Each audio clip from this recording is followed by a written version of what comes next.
There you are. I knew you would come. What is it you intend?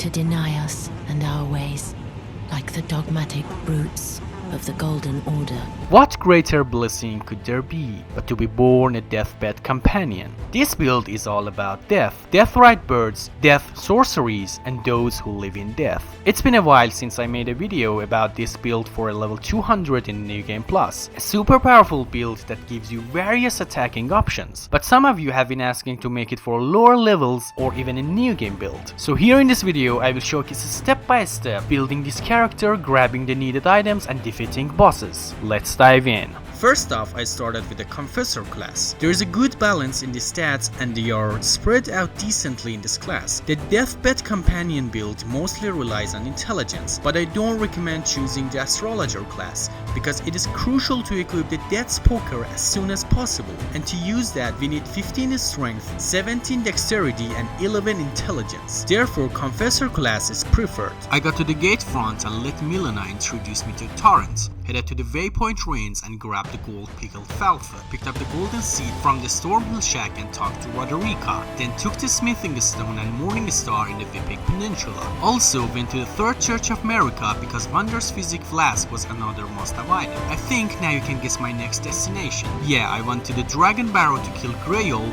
but on the way grabbed the Exalted Fish to make the killing faster. Using gold pickled fowl food can give you 30% more runes. By killing Greyol, I acquired 96,000 of them. This amount of runes let me upgrade my character to level 35. 25 vigor, 18 strength, 17 dexterity and 18 intelligence is what I wanted at this point. But the ideal stats for the endgame bosses with this build are 80 intelligence, 35 to 40 dexterity, 25 strength, 25 to 30 vigor, 20 mind, 12 endurance, and at least 25 faith. Fort Farth was right next to the Grey site, so I paid a visit and took the right half of the Dectus Medallion and Radagon Sword Seal. Somber Smithing Stones 8 and 9 were the last goodies of this area. Now I needed to beat the first Death-rite bird to get the primary weapon of this build. Considering my current level, beating the bird with the Morning Star or any other melee weapon was a terrible idea. Instead, I hit the Ionia Swamp to get the Meteoric Staff and Rock Sling spell. Then I was ready.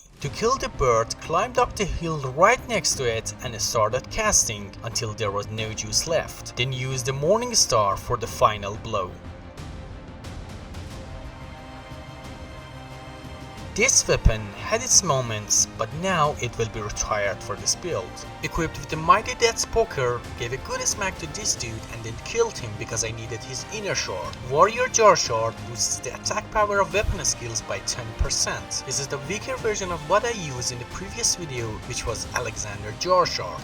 To acquire that talisman, I had to progress through his questline to finally get it in Farum Azula, and I decided not to. Next I grabbed two items from Fort Heights, the Golden Seed and the other half of the Dectus Medallion. Then took the route in Stormhill to reach Liurnia of the Lakes, talked to Raya and gave back her necklace, picked up the Academy key behind the dragon and bought Fang-themed ashes from the merchant to solve a puzzle later in the game. It's needed for the Graven Mask talisman. With the medallion pieces I gathered earlier, went to Altus Plateau by the Dectus Lift and let Raya take me to Volcano Manor. There I went straight out of the castle and moved to the Corpse Stench Shack to get the Golden Vow spell. Regardless of the type of damage, this spell increases the damage you incur by 15% and negates the damage you take by 10%. Back to Altus Plateau. Inside the Altus Tunnel, I found a couple of Smithing Stones and a Somber Smithing Stone 5. Also killed the Crystallians to get the ball bearing.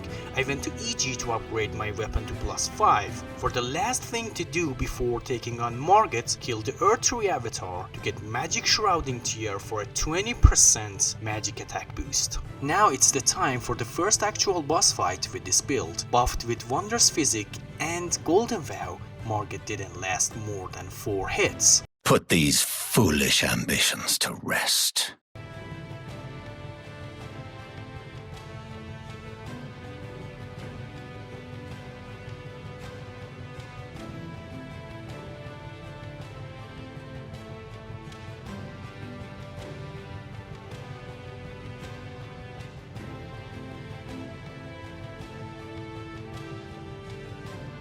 Off to the Stormwell Castle, talk to Sorcerer Rogier to initiate his quest. His outfit is needed for this build. After that, it was Godrick's turn. Just like Margit, this fight went smoothly. First phase was done with 2 weapon skill hits, and in the second phase, just ran behind him and hit one more L2R1 to close the fight.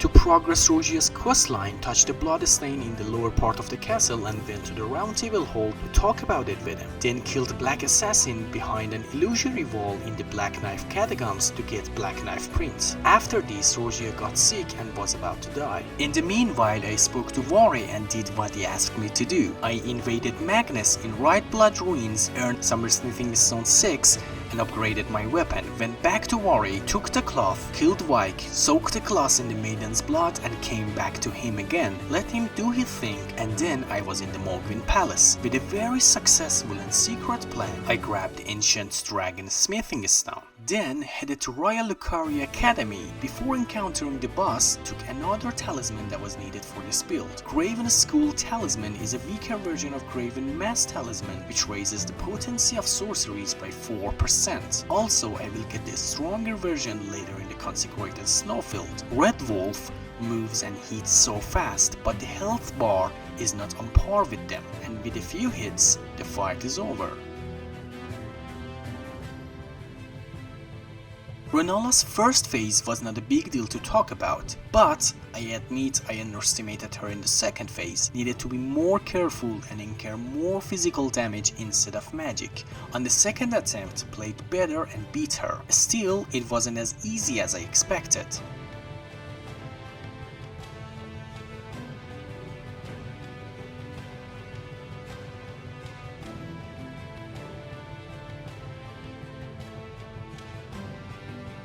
I needed faster stamina recovery for the upcoming bosses, so went to K-Lead and killed the Earth-3 avatar to get the Greenverse Crystal tier. It increases stamina recovery speed by 15 per second. Now I have both the tiers I needed for this build.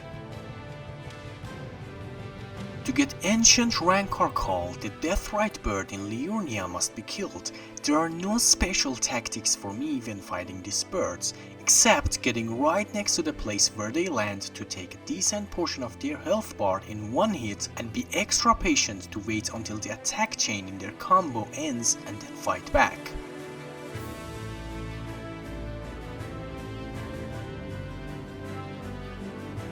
After clearing out Liurnia, headed to the Carrion Manor and beat Loreda's summon. The gap between the attacks gives you a window to perform even the longest spells. Also, the pattern of the attacks is not hard to learn. There are 1 or 2 spells and then she runs toward you for melee attacks. Most of them can be dodged easily. In the second phase, Loreda gets more aggressive and summons a bow, but still not a big deal.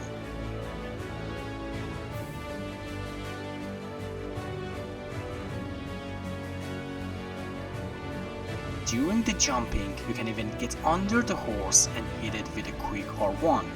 Talk to Ronnie to initiate her questline. Also, I could have gone through Seliva's questline to get the Magic Scorpion charm, but didn't, as it reduces the magic negation and the Rogia set is not defensively good enough. It would make you an easy one-shot target for the endgame bosses. Yet, if you are interested in getting that, it is a straightforward quest at this point of the game and can be obtained within minutes. When fighting Noble, you are 2 L2R1 hits away from the second phase, and then you can get behind a column not to get hit when he's rolling. Use the weapon skill with a single L2 and don't be like me, don't get too close, otherwise you will die along with the Noble.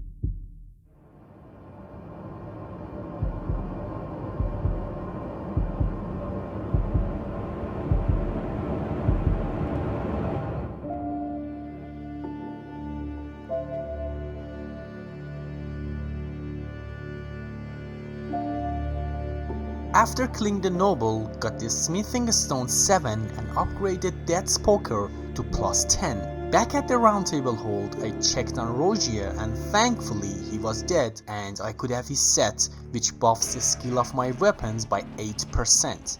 And this is not all of that. It comes with a great fashion, especially the shoes.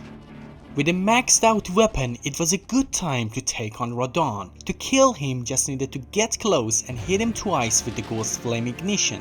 In the second phase, it took a few dodges and a final blow to finish him off.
Then Nokron was accessible. The Mimic tier went down by 2 hits,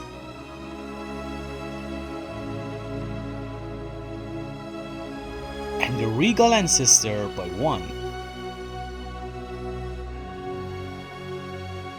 In the Deeproot depths, I grabbed the Prince of Death's staff, then back to the upper grounds and acquired 2 spells, Tibia Summons by killing the Mariner in Altus Plateau and Night Comet from a chest in Cilia Town of Sorcery. Then I decided to go to the capital and bully the tree sentinel. You should be super aggressive and not let him start his attacks, otherwise you might get in trouble. The opening of the fight with Godfrey's Shade could have been much cleaner, but generally his attacks are a weaker and shorter version of the real Godfrey's, so they can be dodged with no problems.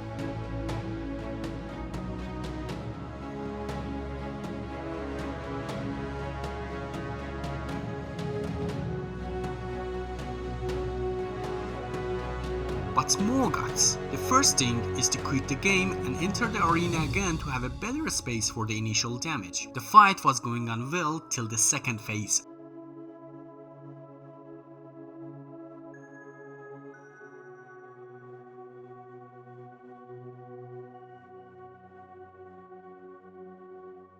I got greedy here and hit him once more. I died, but he was killed too, so I could move on.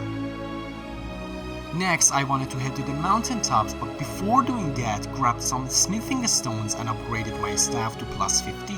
The only spell I will use for the boss fights in this build is Night Comet, but I will gather all the spells mentioned in the previous video just in case. Those spells won't come in handy against the endgame bosses, but they work well against normal enemies, for example enemies running towards you, like this one, which can be staggered easily with a Rancor call. In the mountaintops of the giants, picked up the Zamorai's Storm and then took on the 3rd Deathrite bird. This one is much more aggressive and deadlier than the previous ones. By now you should know the drill for this build before every fight. The buffs are Golden Web and Wondrous Physic. The strategy is the same here. Go right next to the place the bird lands and hit the head as hard as you can. Wait for the combo to end. Use the window between attacks, don't be greedy and run away in certain cases.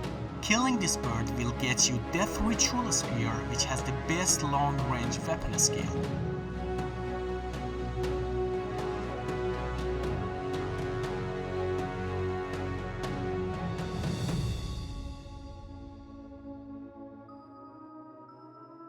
Castle Soul and the Commander. The first thing to do was go to the right and hit Ghost Flame Ignition 3 times. Summons were done and only the commander with 40% health remained. The attacks were so predictable, and with the newly acquired weapon needed only 3 more hits to get the job done.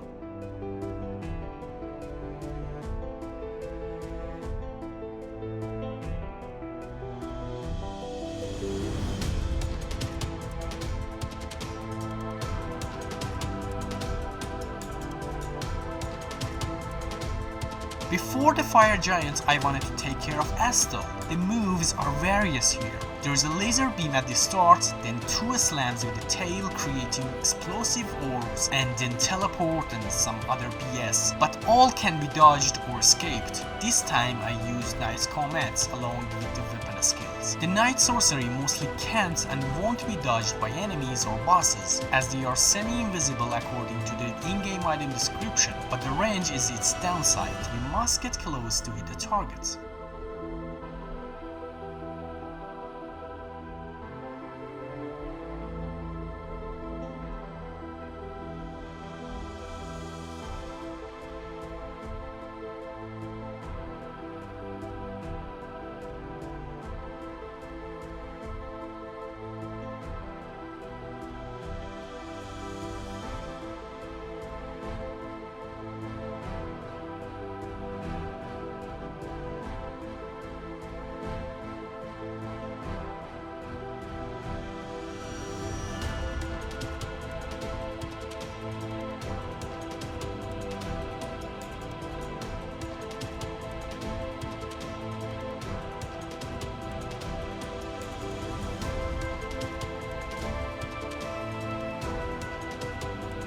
Okay, now the fire giant. The fight is straightforward.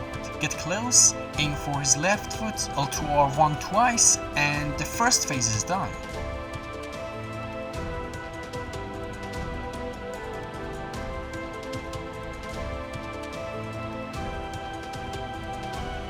The second phase is the same, but this time get to his right. Be careful of the flames. With 3 or 4 hits he goes down and you are ready to sacrifice Milana.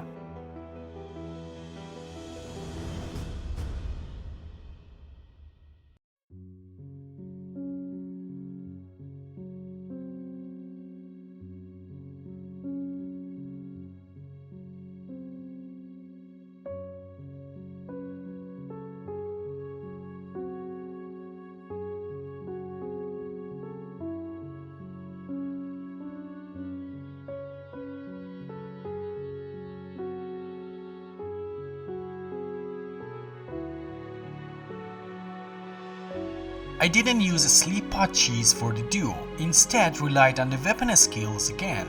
Get behind the column and let Ghost Flame Ignition and Spear Call Ritual do the job for you. These will make it so easy.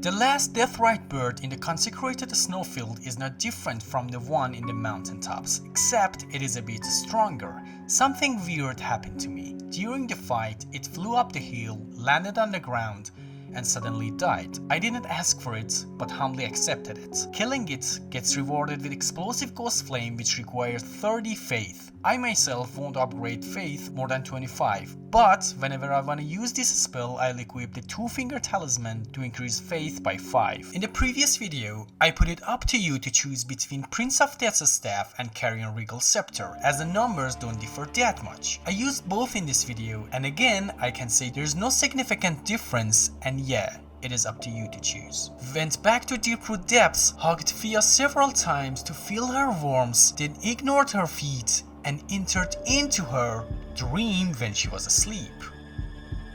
To kill Godwin's friend, didn't need to get too close and use the weapon skills. Instead, used Knight's Combat. It was so effective on Fortissax and did the job flawlessly for me.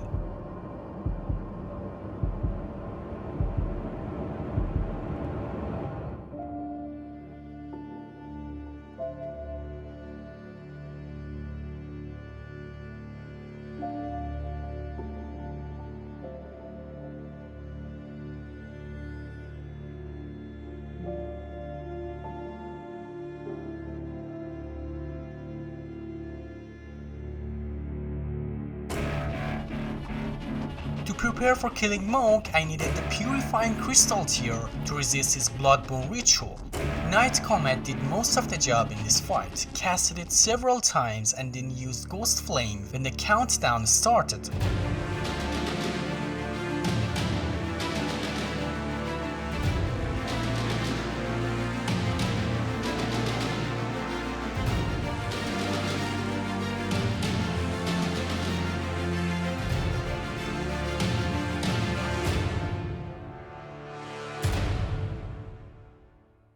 You should keep your distance because some of its attacks might surprise you like this one. As soon as the ritual starts, you must get right behind him and start hitting L2 or 1. Then Knight Comet can do the rest.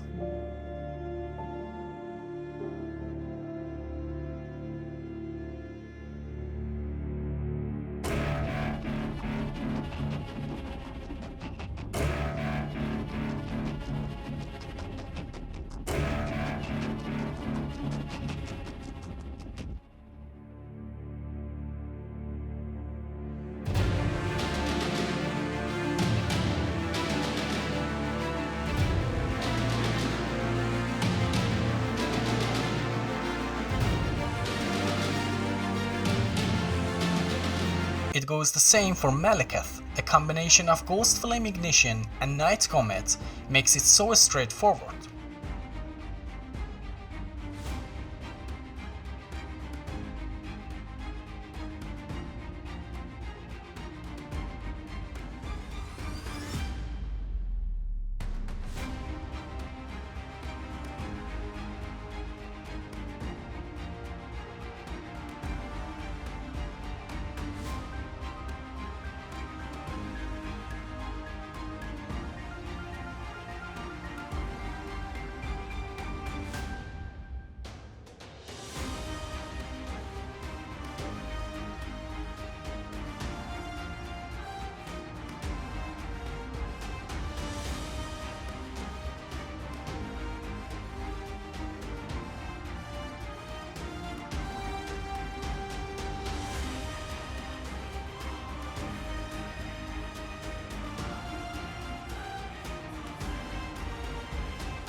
Surprisingly, Gideon caused more problems than Maliketh. Just like Ronala, I underestimated him as well. Died in the first attempt, and in the second one tried to use long-range battle, which did the job but wasn't a clean one at all.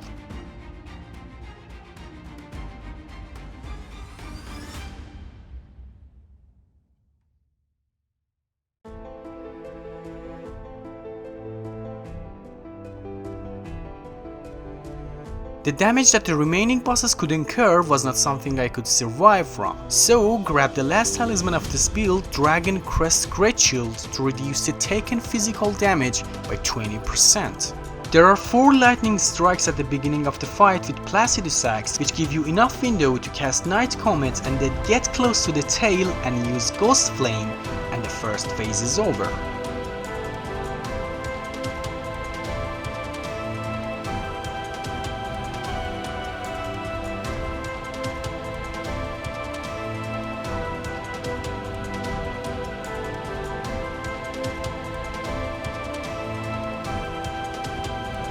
In the next phase, do the same and use the window to cast the spell. Also, try to stick to it immediately after the fire breath combo is over and let Ghost Flame finish the job.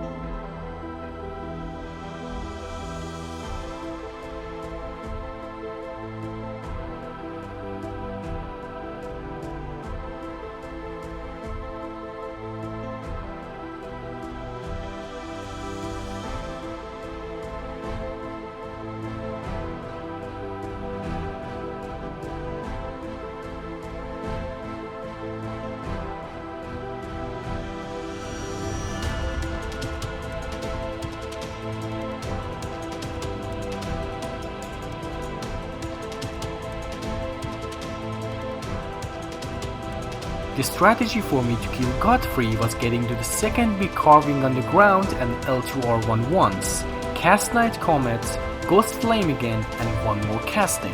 The first phase was over.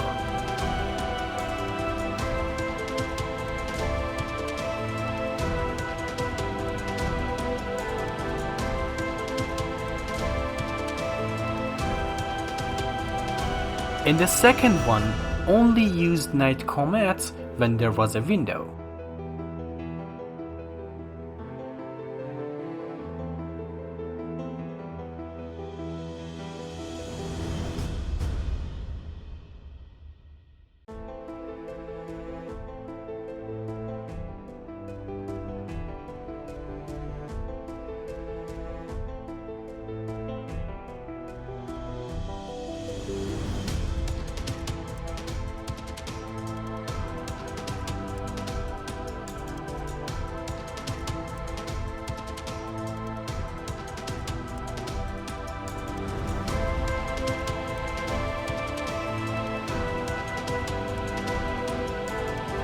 Radagon went down the same way, first a Ghost Flame Ignition and then casting the Night Comet. The main thing about this fight is when he gets close to you, you must dodge towards him to get behind him. Keep your distance and cast. He can't and won't see them coming, so he takes it all and the fight won't take much long.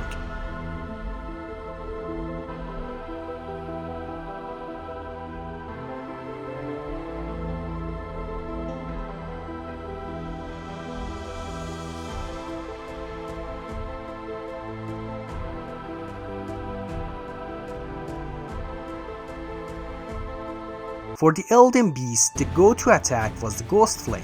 This fight must end as soon as possible because the attacks get heavier and harder to escape as it goes on. The real challenge for me was Elden Stars. This build can take too many hits and on the first try it got me, so I had to finish the job before that.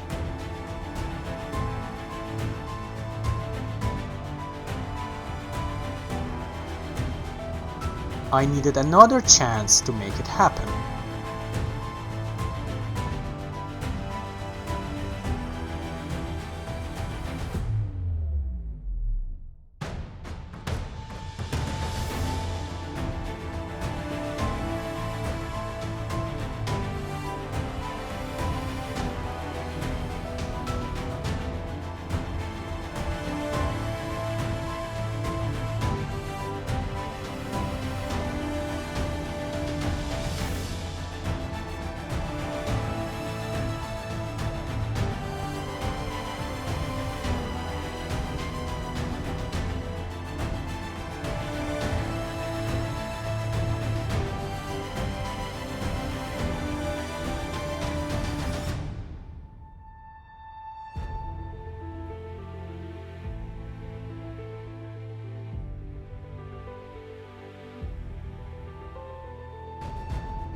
I did it. I brought death to the lands between. Subscribe and stay tuned for more.